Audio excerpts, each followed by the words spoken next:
le code Python qui va lire, mais je vais aller vite, après je partage ça avec vous, il est là. Donc, pour commencer, voici le code Python qui importe, qui importe des bibliothèques.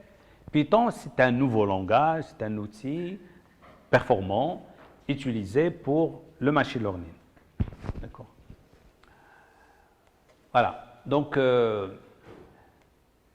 on doit importer, là j'importe NumPy. NumPy, c'est un petit peu tous les calculs scientifiques. Voilà. Numerical Python, ou bien calcul numérique avec Python. Et puis scikit-learn aussi, ça permet de faire beaucoup d'opérations matricielles, etc. Mais pas que ça. C'est une grande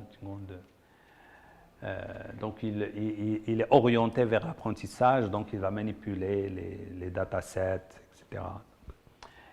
Mais nous avons vraiment le choix entre énormément de bibliothèques aujourd'hui. Et puis, on importe, on dit que c'est un réseau que nous allons donc utiliser. Et puis, une couche, on définit, c'est comme si on définit des classes, couche. Et puis, activation, donc fonction d'activation. Parfois, les gens, et ça mérite un petit peu que je parle de ça. Regardez ce que j'ai fait ici. Excusez-moi, je vais aller un peu vers le haut. Voilà, ici. Ici, on a, au lieu, parfois les gens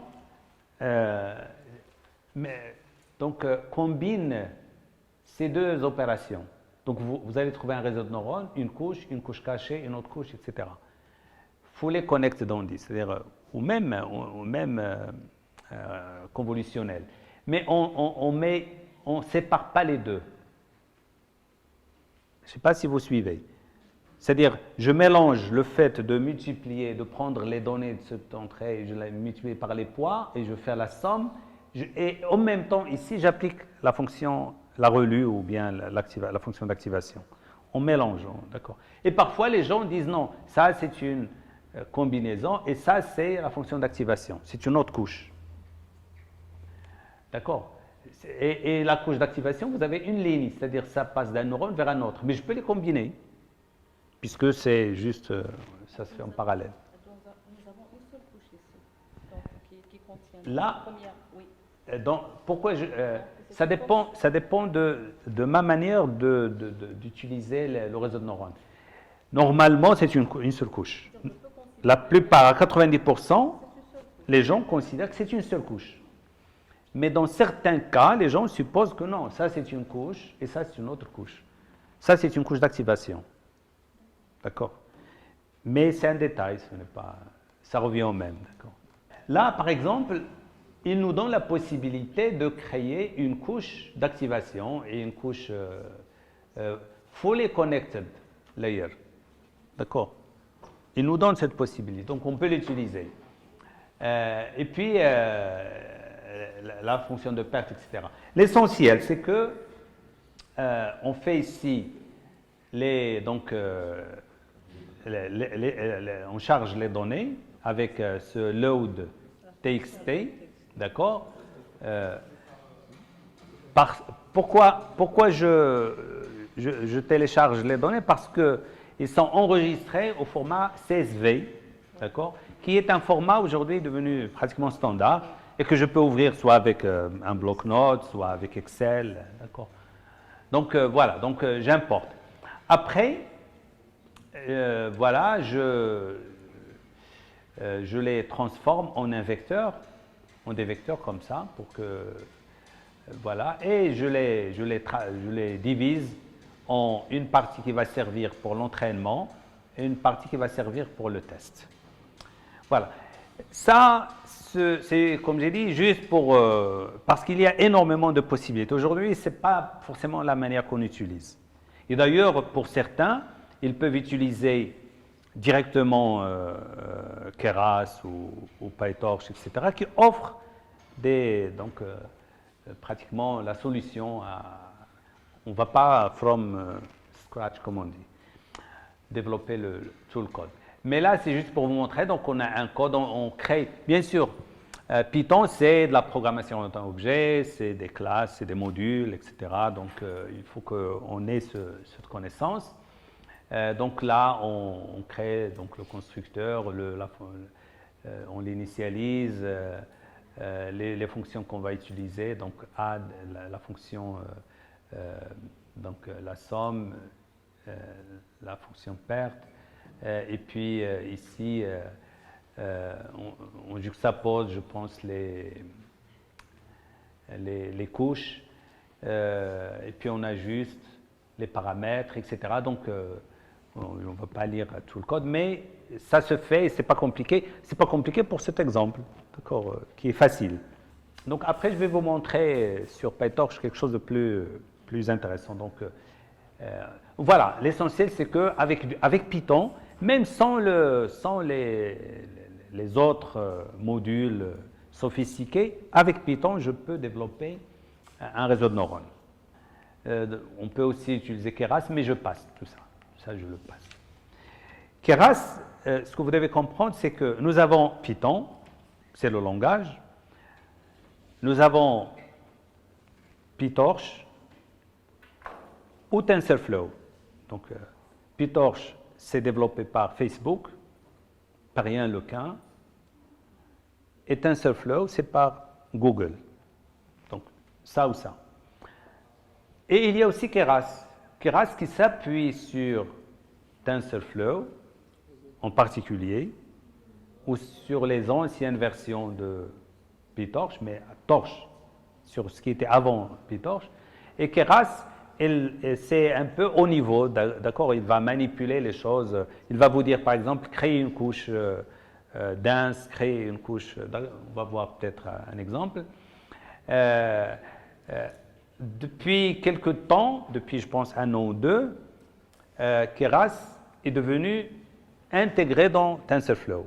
C'est devenu un modèle, ce n'est plus quelque chose qui peut être utilisé avec TensorFlow, mais c'est quelque chose qui fait partie de TensorFlow. Et donc l'autre version qui est un peu autonome, avec le temps, il ne sera plus maintenu. D'accord? C'est comme si on va la tuer. En même temps, nous avons PyTorch, d'accord, de Facebook. Donc, les deux grands aujourd'hui frameworks, c'est soit PyTorch, soit Keras, soit TensorFlow. Il y a une différence entre les deux. Par exemple, en général, moi, j'essaie d'utiliser PyTorch. Pourquoi? Parce que dans la recherche scientifique, PyTorch est plus intéressant. 80%, je pense, des chercheurs, ou 70% des chercheurs utilisent PyTorch. Mais les ingénieurs, ceux qui travaillent dans les entreprises et qui ne font pas forcément de la recherche, qui ne développent pas les modules, etc., ou les algorithmes, eux, ils utilisent TensorFlow. C'est plus facile, c'est plus accessible, d'accord. Et puis, il y a des différences entre les deux. Soit je dois développer des graphes, soit je dois développer, on dit eager, c'est-à-dire je développe et j'exécute. L'autre, non, je dois pratiquement créer le graphe des opérations et après exécuter. Donc, il y a de petites différences, sachant qu'ils convergent aujourd'hui. Avec le temps, chacun essaie de se rapprocher de l'autre pour éviter ce qu'on appelle les failles ou les inconvénients de son utilisation. Voilà, donc, mais en général, on utilise PyTorch, donc je préfère utiliser PyTorch. Voilà, donc, il y a aussi Python, mais on ne peut pas faire beaucoup de... d'autant plus que vous pouvez facilement trouver beaucoup de tutoriels sur Internet, etc. Mais ça nécessite un peu de patience, mais ce n'est pas si difficile que ça. Donc, bien sûr, les opérations simples, d'accord, arithmétiques, mais on peut aussi utiliser les modèles. Il y a par exemple import math, et ça me permet de faire des choses total égale float, prix fois float, quantité, print. Donc, je fais une conversion vers un nombre réel et puis je fais les opérations. Je peux aussi imprimer, print, donc des sorties, choisir le format que je veux. Donc, quand je mets format, le prix, quantité et ça va remplacer les variables qui sont ici. Donc, il va remplacer ça, 1 et 2. 0, 1, 2. 0, c'est un peu, dans d'autres programmes, parfois on met soit point d'interrogation, soit, d'accord. Donc, 0, c'est la première variable. Si je mets ici 1 et ici 0, le prix quantité et total, ils ont été calculés avant. Là, c'est juste pour les imprimer. Quand je mets 0, 1, 2, c'est-à-dire vous prenez la première variable que vous allez rencontrer ici, vous la mettez ici. La deuxième, vous la mettez ici, et la troisième, vous la mettez ici, puis vous avez un retour, donc /n pour faire nouveau paragraphe. Et puis, voilà, qu'est-ce que j'ai sauté ici 0, 1, 2, 1. Voilà, par exemple, ici, nous avons 0, 1, 2, 1. C'est-à-dire que 0, 1, 2, 1. Le 1, c'est ce qui était là. Donc, c'est le deuxième, c'est la quantité. D'accord. Mais je passe sous ça aussi, parce que sinon, bien sûr, il y a des fonctions. Je peux utiliser des listes et des boucles. Je peux utiliser des tests, comme tous les langages. Sauf que, bien sûr, c'est à éviter en général les if, les else, etc. Les boucles aussi, donc on peut, mais ce n'est pas la peine. La boucle while, donc bien sûr il est intéressant, c'est la boucle while. Parfois on parcourt un dataset, parfois, d'accord, on ouvre des fichiers, des dossiers. Voilà, ça c'est aussi important, c'est même nécessaire, d'accord, parce qu'il faut définir des classes. Un réseau, c'est une classe. Une couche, c'est une classe. Voilà, donc, mais je passe aussi. C'est finalement un peu la même chose que les autres langages, sauf que ici, bien sûr, il y a le retrait qu'on ne voit pas, par exemple, avec d'autres langages. Ça dépend de, donc, au lieu de mettre, par exemple, des accolades, comme pour un certain nombre de langages, là, il suffit de commencer 4 blancs, d'accord.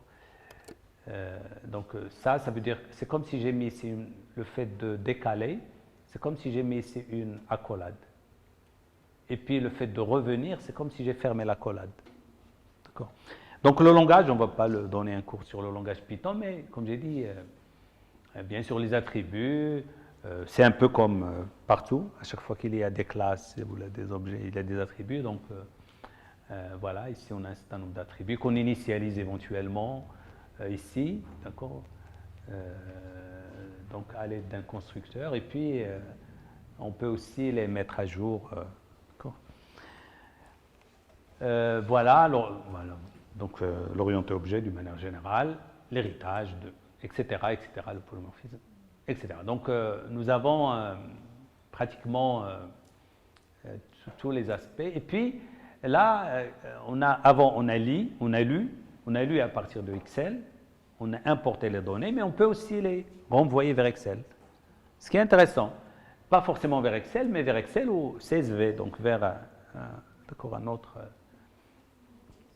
Donc, et c'est des choses faciles, d'accord. Là, je donne des exemples, vous pouvez les exécuter, ça vous donne une idée de la manière dont tout ça peut se passer.